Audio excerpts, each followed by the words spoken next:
Well, hey everybody, Sunday morning. Welcome to the Upper Teanaway, a U-shaped valley where alpine ice flowed down the valley. Oh my God, is this another Green Rocks video? You bet your bippy. Rusting to orange, green serpentinite, Ingalls tectonic complex, Sunday with Liz. Let's do it. Most of the huffing and puffing has already taken place, but I thought it would be fun to climb the last little section here together with you. Liz is behind me, wants to stay off camera more or less.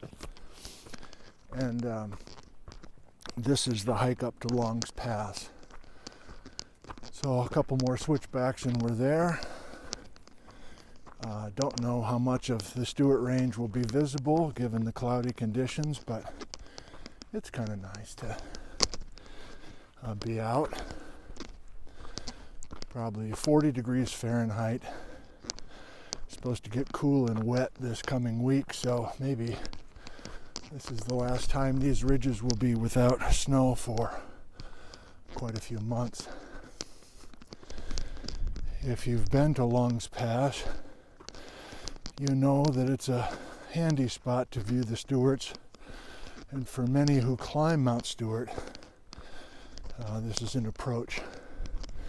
So you park at the North Fork of the Teanaway trailhead, and then you do this trail up and over Long's Pass, and then down on the other side, dropping into Ingalls Creek, and then up the south face of Stuart. But today's just a morning hike, and I haven't seen anybody yet up here. We said goodbye to Bijou the cat 8 o'clock, got to the trailhead at 9 o'clock. I didn't really look on the app. Guessing about 2,000 feet of up, so you're getting a little bit of the huffing and puffing experience, but hopefully not too bad. Whew. I've got a few things to say as we look at Stuart and the Stuart Range based on conversations I had with some geologists this past week at the GSA in Portland. I'll save that for the top. And also, I was yesterday up in the Steamboat Rock area, and I crashed a GSA field trip with the leading American Ice Age floods geologist. And so I'll be posting a couple of videos from yesterday. At some point, I'm kind of backlogged on videos. Just trying to take advantage of the good weather here before we lose it.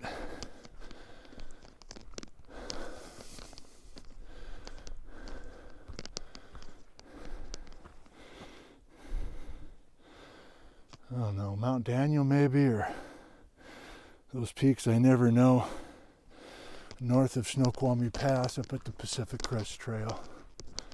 But we'll just keep it rolling. To be honest, I thought we were a little closer to the pass when I started this, but whatever. We'll keep it going. I hope things are well in your world. I hope if you are able to get out, that fresh air is available to you. And those fresh smells, which always are just as exciting, to me at least, as the views are. I guess that sounds weird to say, but I don't know, something about that fresh, clean air that has all the scents of the plants. And I'm saying plants because I have no idea what plants are up here. That's firmly established by now.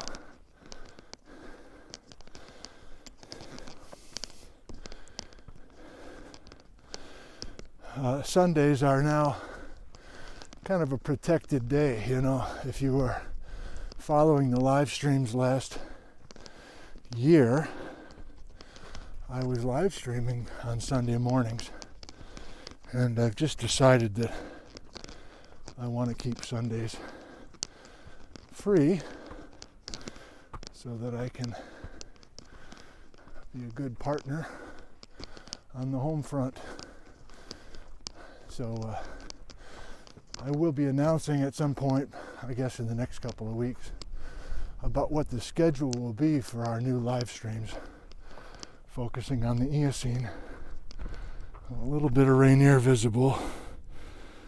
Can you see Mount Rainier on the Scotway in the distance there?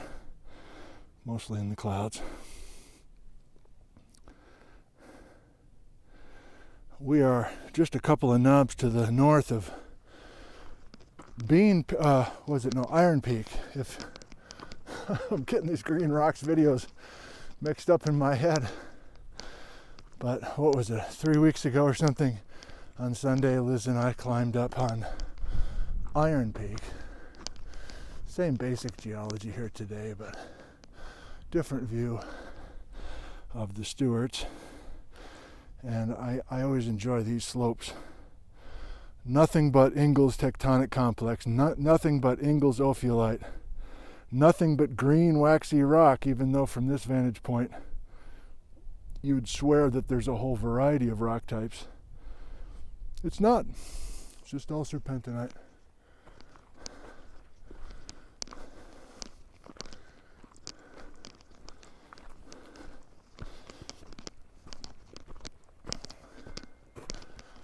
Oh, Liz is dinging. I guess we got sill coverage up here.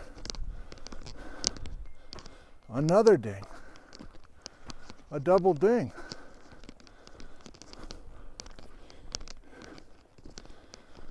The pop-up events that we have done, we've done 3 of them to this point, have been very enjoyable for me, and I think for the folks who have taken the time to visit.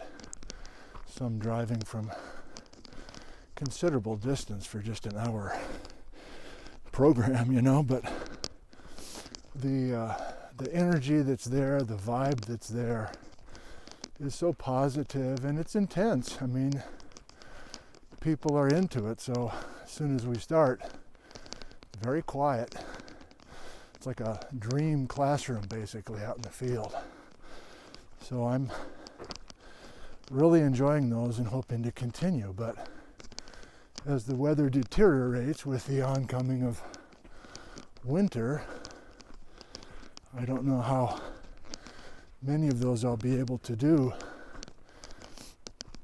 And on the other hand, we've had such mild winters the last few years, at least here in central Washington.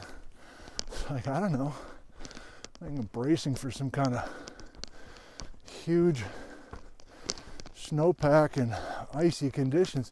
I don't know, maybe you can do a frickin' pop-up in December 20th for all I know.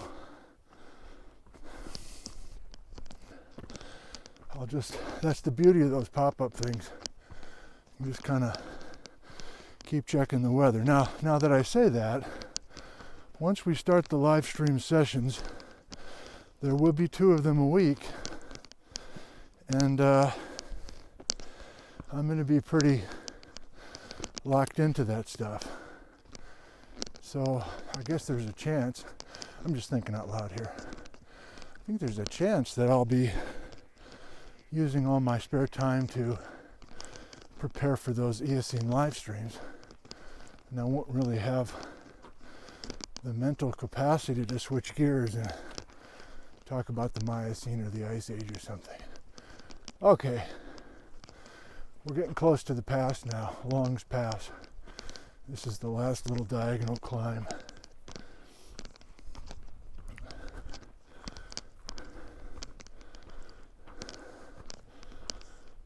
Slight breeze. Not sure if the microphone, I've got these fuzzy cat microphones now that are doing a nice job of removing some wind noise. So hopefully this is all working for you.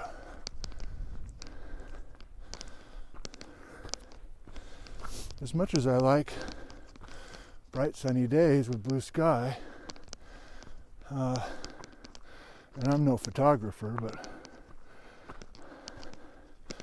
these overcast days kind of have a striking look of their own.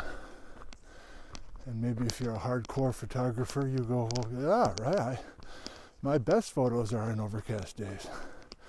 That may be true, but I don't know any of that stuff. Just leave it up to the iPhone. And by the way, I'm I'm running into storage issues on this phone now. Like I was filming like a crazy person yesterday, getting all these geologists on camera, and the camera just said, I'm done. I got no more room. So last night I get home and I'm trying to get those video files off the phone onto the laptop, and then as soon as I'm sure that I've got them on the laptop, then I delete them on the phone to make room for the video today. So I got to figure out how to manage my space better, or maybe even get a different iPhone that's got a bigger storage capacity for these video files. Because even just when I'm filming for one day, maybe 30 minutes of video, I'm maxing out on my storage. Okay, here's where the guy shuts up, and we get on top of Long's Pass. Will we see Stuart?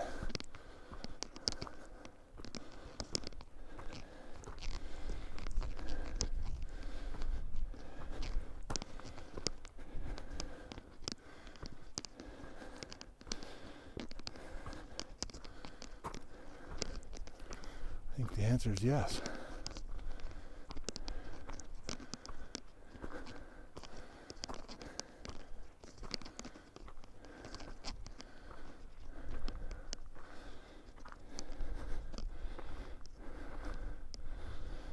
Oh, it's larch season.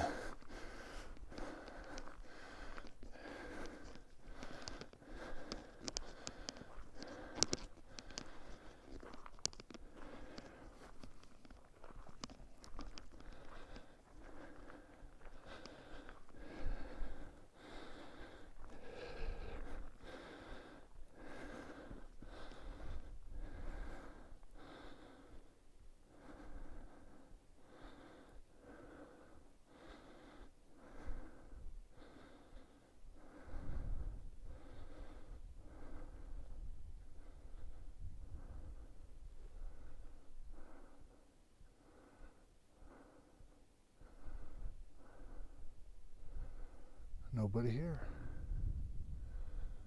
Terrific.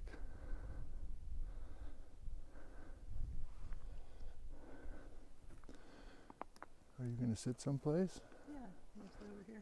Okay. Want your sandwich? Sure. Oh, could you lift the lid, please? Oh, cute. Who made the bread? Oh, wow. You are a dream. I'll just take this half. A cheese and tomato and mayonnaise sandwich made on homemade rosemary. Just rosemary. Just rosemary bread. Thank you. All right, well, let's get up here and try to give you a big picture view, and then I can cover a couple of things that I have in mind. Oh, yeah, baby. Oh, come on now. We can see all the way out to the plains of eastern Washington. This is the channeled scablands way out there, like above Wenatchee, like going out towards Badger Mountain and even the Telford Crab Creek section. Nice. Oh, I can zoom like a boss. Let me go kind of a mid-zoom for you. I'll sweep again. How about that? I'm not a climber. I don't know the names of these peaks, except for the tallest one.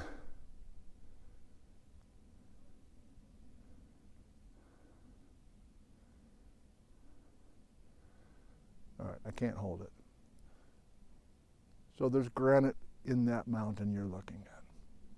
Right? It's the Mount Stuart Pluton. It's a series of magma intrusions between 96 and 91 million years ago. And then suddenly on this side of the drainage, the orangish greenish stuff we know is the Ingalls ophiolite. You've heard it here before, right? You've heard it here many times. Ingalls 162 million years old. That stuff was here first.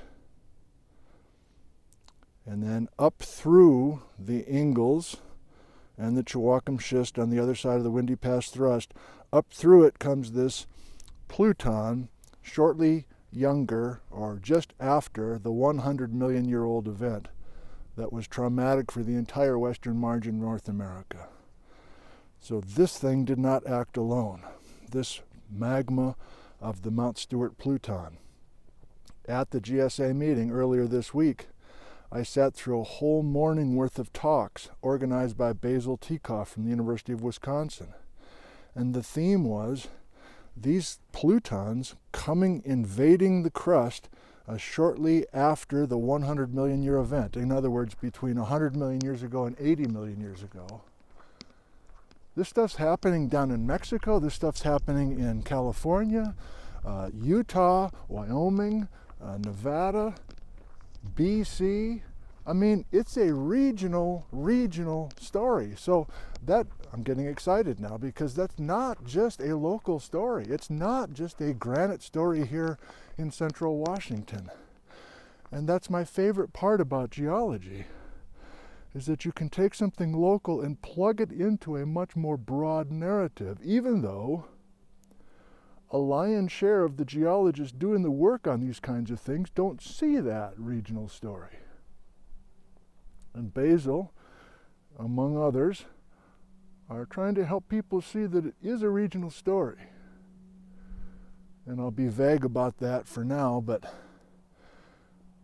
I'm starting to see more and more of this regional story. Let's keep going up. I'll keep going on the Basil Teacoff thing because I'm a big fan of his. He's been doing research here in the West for much of his career, 20 plus years.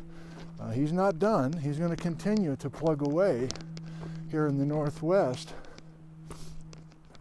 But between Basil and Robert Hildebrand and a few others, I'm pausing because I don't know how to say it, but I'll just say it this way. The paleomagnetic signature of this granite is unusual, and most of you know what I'm talking about, and you've heard the story before. I guess what I just want to say here is we look at this mountain and realize that the paleomagnetism in this granite says that this granite was down south of the border, was down in Mexico more than 90 million years ago, and is now up here. Basil and a few others are taking that paleomag at face value. They believe it, in other words. And a big reason that some are now seeing the value in this paleomagnetism that was first measured by Ted Irving and Merle Beck and others is that not all of the granitic bodies, not all of the Plutons in the American West talk about Mexico or talk about further south. Just some of the Plutons show this northward transport story. And I'm hoping in the next 20 years we can eventually embrace this idea of Baja BC, or just say, okay, nice set of ideas, but there's been great work to say that's baloney. But 50 years after the advent of the thing, it's still out there as a tantalizing possibility, and with some of us, a tantalizing probability. I'm hoping more and more younger geologists can get into this story and embrace and read and contribute somehow to what to me is one of the most fascinating things in all of North American geology. How much of the western margin of North America was moved more than 1,000 miles north. All right, my ears are getting cold. My sandwich is tantalizing. I'm using the same words over and over. Tantalizing and embrace. What the hell? I should have brought a thesaurus with me today.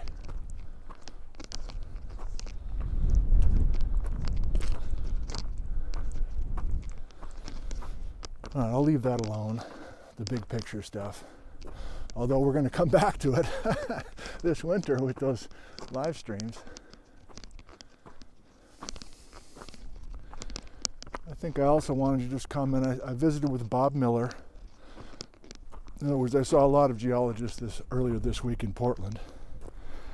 And I'll be sharing the new things that I learned. Oh, a little bit of snow for you.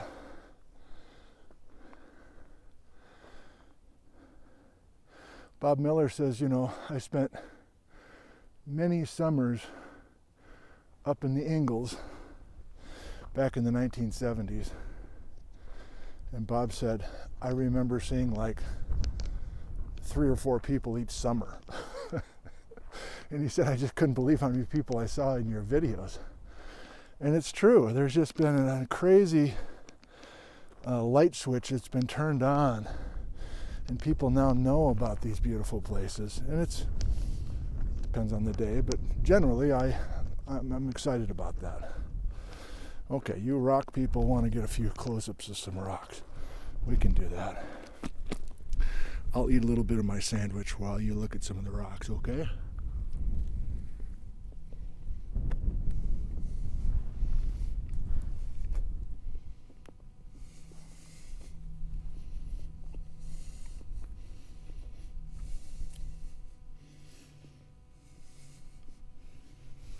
Uh-oh. Gizmo didn't like that. Come on, Gizmo.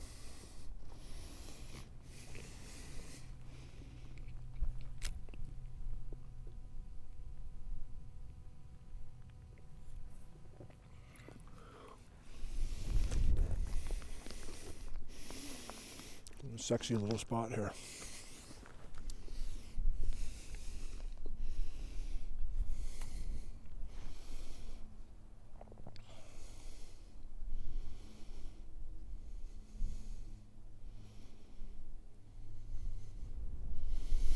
I've had some of you email me and say, would you please hold the rocks a couple extra seconds?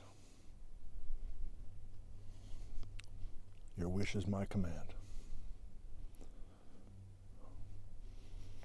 1001, 1002, 1003.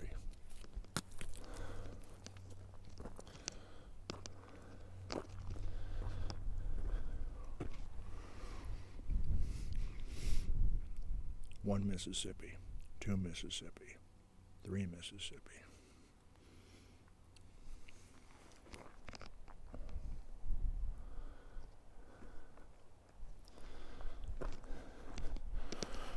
Rosemary bread, what the H? This stuff's good.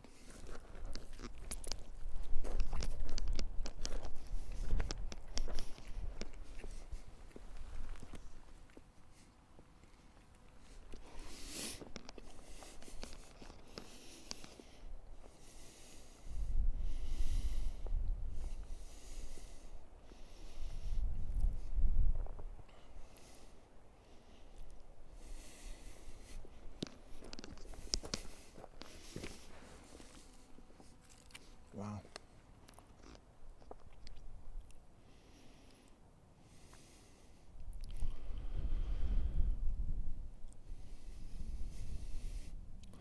I met Spencer Fuston from Houston, and he continues to work on these slabs of ocean floor that are now down in the mantle. And I found it interesting that from his data, he's not sure that Karin is right, that those ocean slabs are sitting there vertically. He thinks that there's enough convection in the mantle to have those slabs angled instead of vertical. And if that's true, that argues against the westward subduction business that I was hammering pretty hard from Karin's work. Karn and Mitch's work. Not sure how much we'll get back into it this winter, but there's little kernels here and there that I remember. Okay, time to check in, see if Liz is ready to go. It's starting to get cold up here.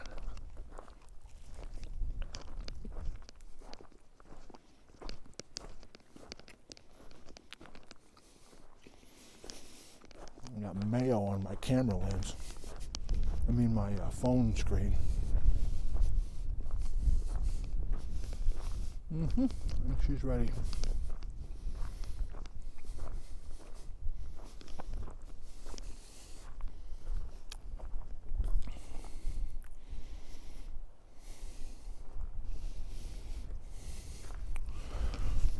Been married for more than 30 years, you kind of communicate without speaking half the time.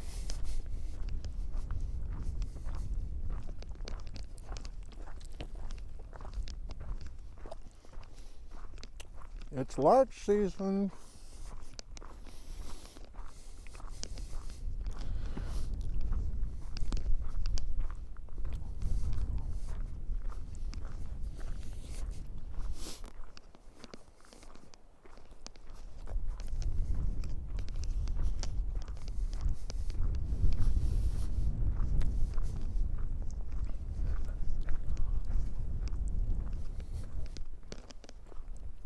Right? You ready? Yep. Can I put your sandwich in your backpack? Sure.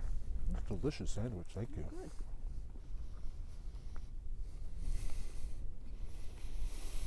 All right, we'll keep you guys going for another 3 minutes. How about that? And then we'll say goodbye. We'll make it an even 30-minute video, one take. No big deal.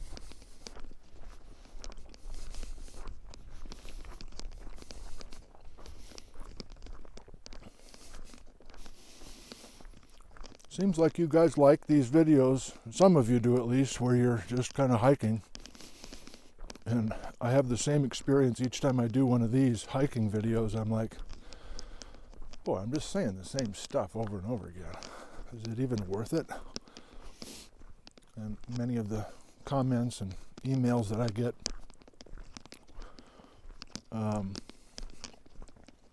basically say, you know, yeah, you're rambling, but we kind of like it, you know. It's not super intense. It's not overwhelming with information necessarily. It's a nice combination of scenery and kind of the experience of being out here, and also sharing a few thoughts that I've had based on something that I've read, or in this case, a couple of conversations I had with some geologists recently. So, thank you for the feedback, and this is probably the last the last Green Rocks video for quite some time. Hello.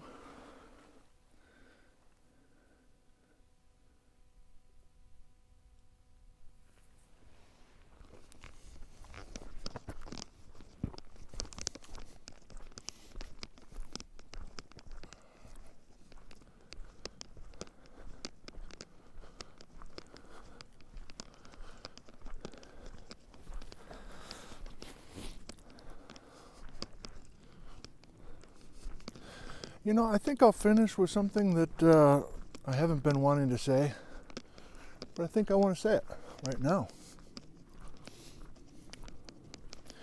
I get so much personally out of making these programs. I don't know if I'm clear about that. It pleases me to make these things and to post them. And of course, seeing all the nice comments is a plus, but it's really just the act of recording these, you know, editing them slightly and then putting them out there that presses the buttons for me. So I want to make sure that you know that this is basically me just sharing a bunch of home videos, you know, and the fact that the interest continues to be there from you, I'm grateful to you for that. And if you're confused on why I'm saying this, because I've said different versions of this over the last year, it's because I am getting more and more people wondering how much money I'm making from doing this. Like, I must be doing this because I must be cashing in somehow, or getting advertising dollars on YouTube, or there's all this stuff. The answer is I'm getting no money for this. I'm getting no money for this. I'm not doing this because of a financial gain in any form.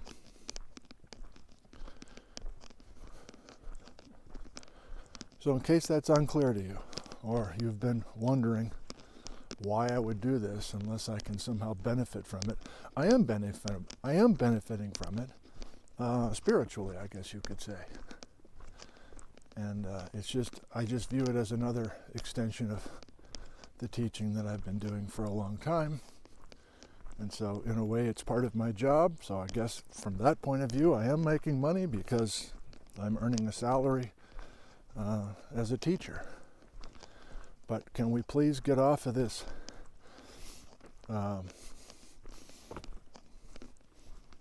capital angle to this whole thing?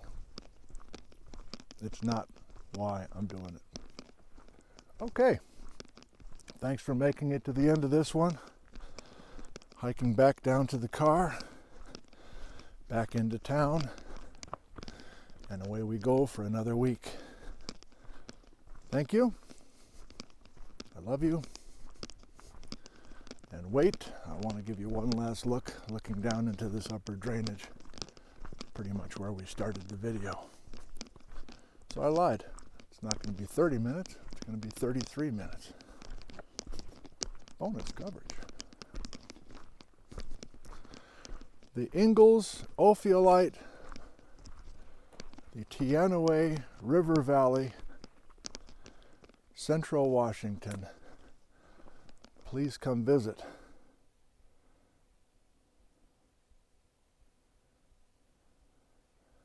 Thank you. I love you.